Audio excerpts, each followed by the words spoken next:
Assalamualaikum warahmatullahi wabarakatuh.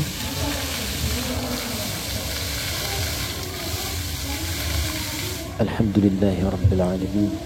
Wassalatu wassalamu ala rasulillahil karim nabiyyina Muhammadin al-amin wa ala alihi wa sahbihi ajma'in. Wa ba'd. Ya ibadallah, usi nafsi wa iyyakum bitaqwallahi faqad fazal muttaqun. Fala tamutunna illa wa antum muslimun. Wa qala ta'ala ya ayyuhalladzina amanu taqullaha haqqa tuqatih wa la tamutunna illa wa antum muslimun. Jemaah sekalian, alhamdulillah kita masih diberikan kesempatan dan kemampuan oleh Allah Subhanahu wa taala untuk mengisi hari-hari kehidupan kita sampai dengan waktu duha ini di hari Ahad. Semoga Allah Subhanahu wa taala memberkahi kehidupan kita dan aktivitas kita sampai dengan di pagi hari ini. Memohon doa itu begitu penting. Dan bagi insan beriman itu tak putus dengan doa. Jadi ciri insan beriman itu setiap aktivitas kegiatannya akan selalu lekat dengan doa. Karena doa itu nanti punya dua fungsi utama. Yang pertama, senantiasa melekatkan kita agar terhubung dengan Allah di setiap kegiatan. Dengan keterhubungan itu, nanti ada dua feedback yang didapatkan. Pertama adalah perhatian Allah kepada seluruh aktivitas yang kita kerjakan. Karena itu menjadi fitrah manusia, apapun yang dikerjakan bila menemukan kesulitan. Nah ini biasanya berdoa kan ya. Mau ujian berdoa ya. Bapak mau tes jabatan berdoa. Ibu masukkan anak sekolah berdoa ya. Nah, ciri beriman itu tidak nunggu ada masalah baru doa. Kalau itu biasanya cirinya fitrah manusia. Manusia itu begitu sulit minta, sudah dikasih mudah lupa. Nah, ya? Dan kalau sudah lupa salah. Kalau salah gak pengen dihukum. Makanya Allah Maha tahu tuh doanya, Rabbana la tu'akhirna in nasina au. Ya Allah, kalau kami lupa atau salah jangan dihukum. Ya kan? Nah, untuk mencegah supaya nggak lupa dan salah, berusaha terkoneksi dengan Allah.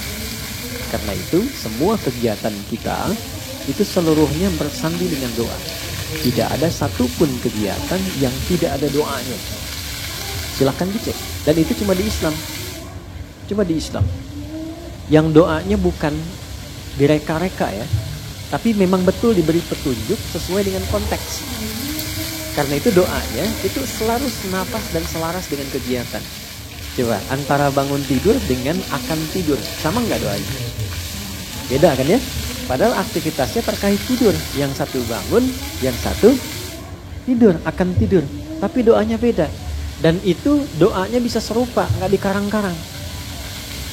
Jadi baik yang di Arab, di tanah suci, ataupun di sini di tanah kusir, doanya sama. Ya kan? Sama kan ya? Baik ya, mau di Chicago, di Amerika, di Picasso, di Bandung, sama. Ya kan? Di Singapura, di Singaparna, di Tasik, sama. Dan semua ada doanya. Ini ingin memberikan kesan bahwa satu agama ini agama yang benar. Ya, kalau reka-reka manusia, setiap manusia pasti punya versinya sendiri. Pasti itu. Dan bahasanya mungkin bisa masing-masing. Yang Padang pakai bahasa Padang, yang Betawi pakai bahasa Betawi. Tapi kok bisa semua doanya itu semua sama. Dan yang kedua dahsyatnya, itu sumbernya pun bisa diteliti dan menuju pada sosok yang sama. Yaitu dari Rasulullah Sallallahu Alaihi Wasallam. Semuanya tersambung. Ini menunjukkan bahwa agama ini benar, Rasulnya benar, kemudian pedomannya pun benar. Dan yang paling menarik, tidak ada satupun yang berdoa benar doanya kecuali dia mendapatkan kesuksesan sesuai dengan konteks doanya. Selalu begitu. Dulu orang-orang yang hidup di zaman Nabi dibimbingnya kan lewat doa. Nah, doa itu yang pertama tadi fungsinya mengoneksikan kita dengan Allah sehingga Allah memberi perhatian. Memberi perhatian lebih. Anda yang sering berkoneksi kan dapat perhatian kan? Ya, sering terhubung dengan ibu dapat perhatian dari ibu. Terhubung dengan ayah, dapat perhatian dari ayah. Terhubung dengan Allah, diperhatikan oleh Allah. Kalau Allah sudah perhatikan, apa yang susah bagi Allah? Ini yang menjadikan orang-orang yang dekat dengan Allah cenderung mendapat kemudahan. Ya, dan tidak harus jadi ustaz. Silahkan jadi apapun, pebisnis silahkan yang baik-baik, arsitek silahkan, jadi pilot silahkan. Cuma satu, dekati Allah. Supaya aksesnya dibuka, kemudahan didapatkan. Kalau Anda champion di pekerjaan, juara, bagus, rumah mewah, kendaraan banyak, tapi masalah kecil di rumah nggak pernah selesai. Coba dicek, mungkin bukan karena kurang banyak hartanya, bukan karena kurang tinggi kedudukan, mungkin kurang dekat dengan Allah. Itu poinnya. Karena itu seringkali banyak persoalan ketika dihempaskan di atas sajadah itu jadi kecil. Problem orang sekarang ingin diselesaikan oleh Allah, tapi curhatnya ke manusia. Bikin status di media sosial kan, minta diaminkan lagi. Aminkan ya, gitu ya. Tapi pengen dijawabnya oleh Allah. Sedangkan Allah sudah memberikan fasilitas dan caranya. Nah, yang paling dahsyat itu ada orang yang persoalannya dimudahkan oleh Allah. Jadi bukan nggak punya masalah, dia memiliki persoalan bahkan yang kadarnya sama, tapi diberi kemudahan oleh Allah untuk mengatasinya, sehingga seakan-akan ringan saja. Ya kan akan ringan, bukan nggak punya masalah. Nah, karena itulah kemudian kenapa saya buka untuk membiasakan ini, karena ini ada bagian sunnah yang menipis. Ya, ada bagian sunnah yang menipis, yaitu menyertakan doa dalam setiap aktivitas. Kalau mau diteliti secara psikologi juga, itu ada pengaruh doa pada motivasi diri. Orang yang sering berdoa itu meningkat kepercayaan dirinya, motivasinya menguat, sehingga dengan meningkatnya motivasi diri itu cenderung mudah mengatasi berbagai persoalan. Ini poin pertama. Yang kedua, ini yang paling penting yang ingin saya tekankan sebelum kita memulai kajian.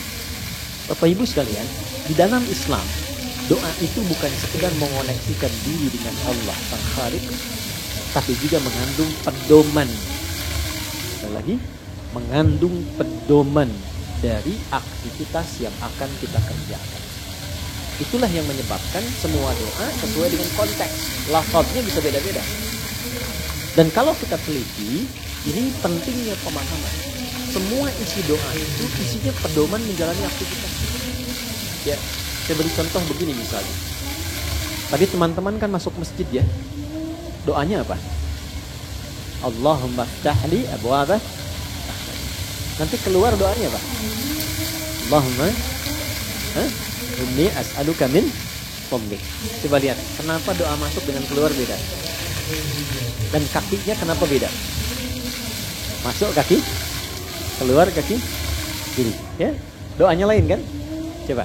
Allahumma ftahli abwaaba rahmati. Kita terjemahkan ya. Nah, jangan dibaca tapi nggak tahu artinya. Ya, atau dibaca tahu arti nggak tahu maksudnya. Karena ini terkait pedoman. Ya, Allahumma, ya Allah. Itu bahasa halus dari kata ya Allah itu Allahumma. Ya Allah itu sudah bahasa Arab. Ya dengan Allah. Ya Allah itu bahasa Arab. Ya. Dan itu sudah menjadi fitrah manusia. Ya, bahkan jangankan masuk masjid, kepleset aja ya Allah, ya Allah. Ya. Lihat mendung ya Allah kan, ya Allah mendung. Ya kan? Lihat hujan, ya Allah hujan. Ya kan? Itu selalu itu fitrah manusia, karena sejatinya manusia itu nggak bisa lepas dari Tuhannya. Ya kan? Nah, kalau kita ingin memohon dengan menghaluskan kata itu, maka ganti katanya dengan Allahumma. Ya, jadi ya Allah kalau digabungkan jadi bentuk halus, apa namanya? Allahumma. Jadi kalau Allahumma itu bentuknya merendah. Tawadhu. Jelas ya? Dia merendah sifatnya. Jadi kalau sudah menyebut Allahumma, kita merendahkan diri kita. Memohon dengan kelembutan. Itu yang dimaksud di Quran surah ke-7 Al-A'raf itu di ayat 205. Wadhkur rabbaka fi nafsika tadarruan wa khifatan wa dunal jahri minal qaul. Kalau mau memohon cepat dikabul, jangan meninggi, merendah. Ya, jadi semakin kita merendah, semakin Allah meninggikan. Jadi orang yang banyak sujud, kenapa diangkat derajatnya? Karena dia banyak merendah. Semakin merendahkan dirinya, semakin Allah angkat. Balik, semakin mengangkat, semakin direndahkan. Kenapa itu? Ya, Azazil itu yang terhormat. Azazil terhormat di alam langit itu terhormat. Ya, runtuh jadi iblis. dan jadi syaitan karena meninggi. Begitu dia tinggi, Allah rendahkan. Itu kan ada dialognya di Quran surah ke-7 kan, Al-A'raf ayat 12. Dibaca enggak Qurannya? Qala ma mana'aka alla tasjuda idh amartuh. Dia berkata, ana khairum minhu. Ya, qala ana khairum minhu, khalaqtani min narin wa khalaqtahu min tin. Allah menyampaikan, kenapa engkau tidak mau hormat kepada Adam ketika aku perintahkan? Bukan masalah sujudnya. Enggak penting sujudnya kata Allah. Yang penting itu yang perintahkan saya. Kenapa enggak patuh?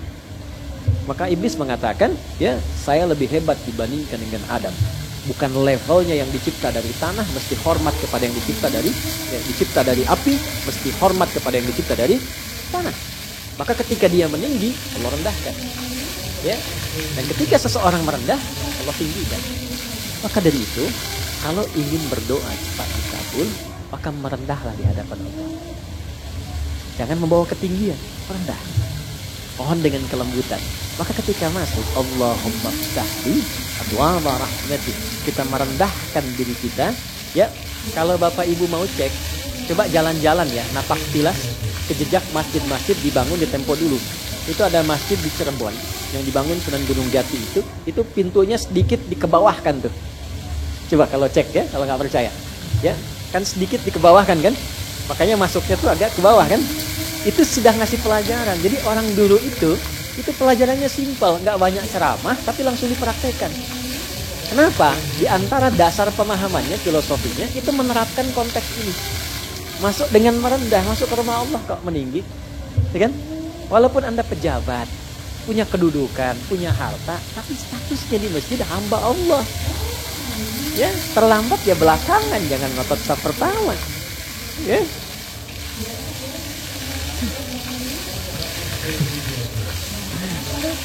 Kalau ini udah duluan tadi, udah nyambutnya. Sama. Apalagi imam di kantor. Ya, di kantor boleh jadi imam, jadi direktur. Tapi jabatan di kantor jangan samakan dengan di masjid. Babnya ada lagi. Ya. Itu saya baru datang dari Tripoli itu. Satu pesantren, ada pejabat-pejabat itu yang tinggal pengen jadi imam. Karena merasa imam di kantor harus di masjid. Saya bilang bagus itu.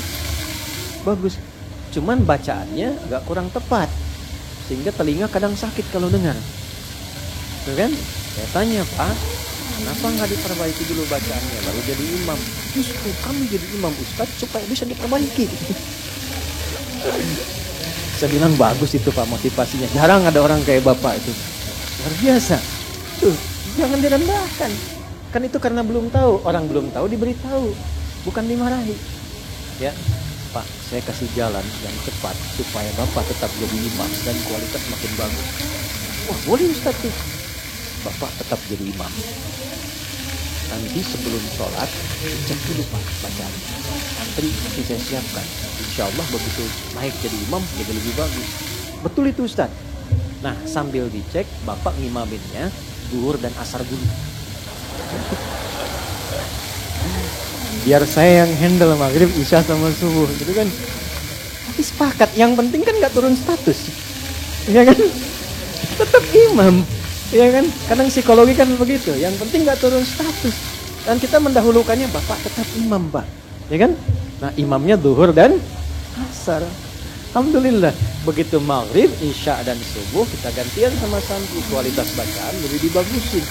Ya, begitu sudah bagus kita dorong. Pak, silahkan coba maghrib. Gak usah lah, ini aja yang udah ada.